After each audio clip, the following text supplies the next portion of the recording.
Welcome to the Parsha Perspective. Each week, we will delve deep in a weekly Torah portion to find a practical and insightful way to enhance your daily life.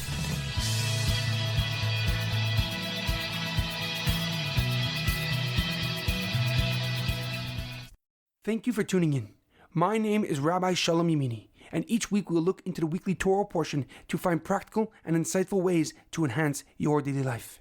This week's Parsha Perspective is in honor of our homeland, Eretz Yisrael. May HaKadosh Baruch Hu continue to protect our brave soldiers and grant them victory, grant them strength, and may He watch over every Jew wherever they may be.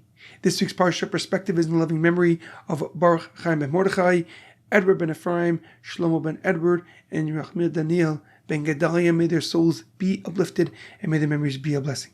This week's Parsha Perspective is in honor of the Refuah Shalema of Reuven ben Rachaleah, Benjamin ben Tova, Raphael ben Mazal, and Orna Basili. May they have a complete and speedy recovery. This week's Torah portion is Parshas Tzav, Carry the Flame. This Shabbos is known as Shabbos Hagadol, the Great Shabbos. The Shulchan Aruch explains that a great miracle happened and occurred on the 10th of Nisan, which fell on Shabbos that year. The Jewish people were commanded to take lambs for the Korban Pesach, an act that should have provoked the Egyptian outrage. Instead, the Egyptians remained silent, revealing that something greater was unfolding beneath the surface, the redemption of the Jewish nation. Our Parsha begins with God instructing Moshe Rabbeinu to command Aaron and his 4 sons regarding the service in the Mishkan. The Torah clearly details how the Karbanos were brought and how each service must be performed. The Parsha concludes with the inauguration of Aaron and his sons, formally establishing them in the sacred service that would define the Mishkan and in the Beis Hamikdash. However, a question comes to mind. The very first mitzvah in our Parsha is Trumas Hadeshen, the removal of the ashes from the altar from the Mizbeach each morning. The Pasuk describes how a Kohen must wear his pure white linen garments while performing this task of removing the ash off the altar. But why must a Kohen wear his white priestly garments for a task that will inevitably dirty these priestly garments? Furthermore, the Torah continues that the Kohen must change his clothing before taking the ash outside the Mishkan. And if the removal of the ash is considered a lower form of service that they are required to change their clothing, why do they wear the priestly garments, the Bigdei Kehuna, at all? And if it's elevated, if it's a special task, then why do they require a change of clothing immediately following the removal of the ash?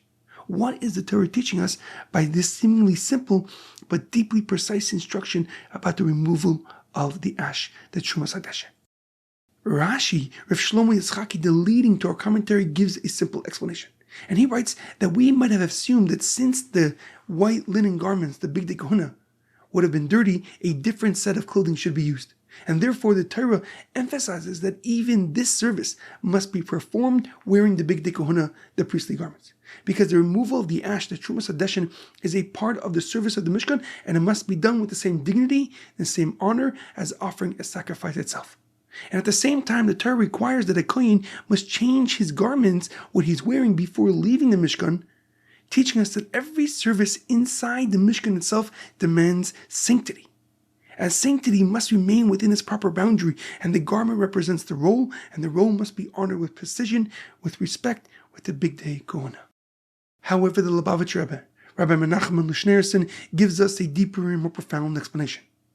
And he writes that the Trumas Hadeshen is not simply clearing what was remained of yesterday's services, of yesterday's offering. It is the first act performed each morning and therefore sets the tone for everything that follows that day. The ashes were not a waste, but they were the residue of devotion, they were the residue of effort and sacrifice that came before.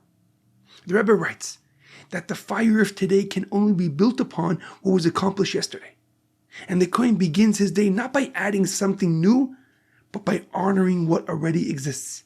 Only after the ashes were properly lifted and recognized can new wood be added to the fire for the upcoming and new Karbanos. Growth does not begin from nothing. It begins from what we already invested and what we already achieved. And this is why the Kohen wears his beautiful Bigdei Kehuna, his priestly garments. It is not despite the ashes, but because of them.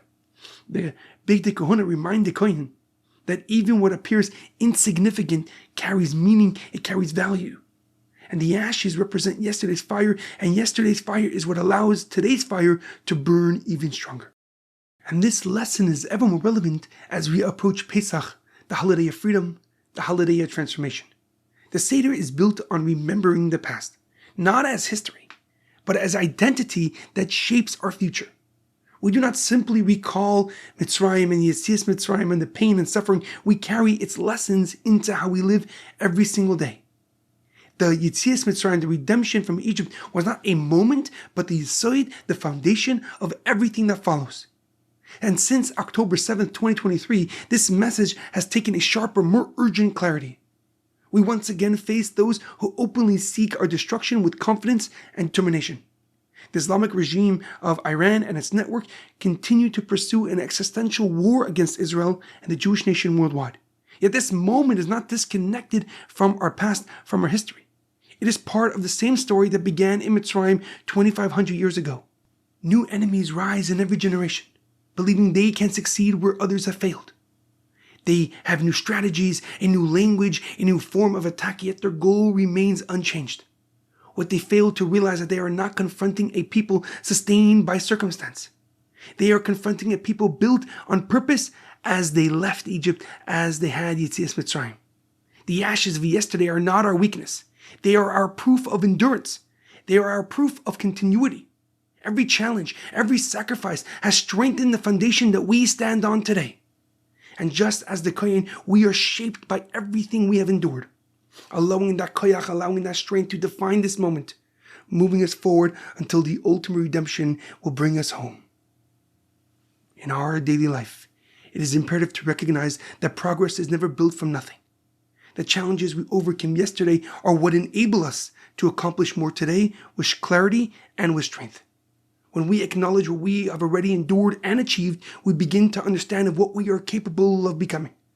Success is rarely immediate, and it is always that requires discipline, it requires effort, and sustained by commitment over time.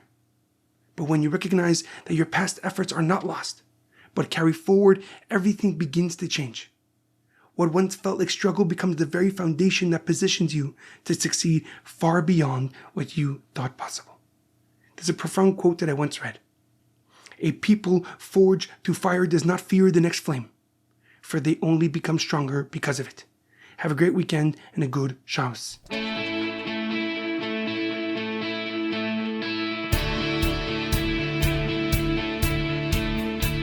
Thank you for tuning in to the Parsha Perspective. Check out our website, theparshaperspective.com. Send thoughts and comments to theparshaperspective@gmail.com. Till next time, thanks for listening.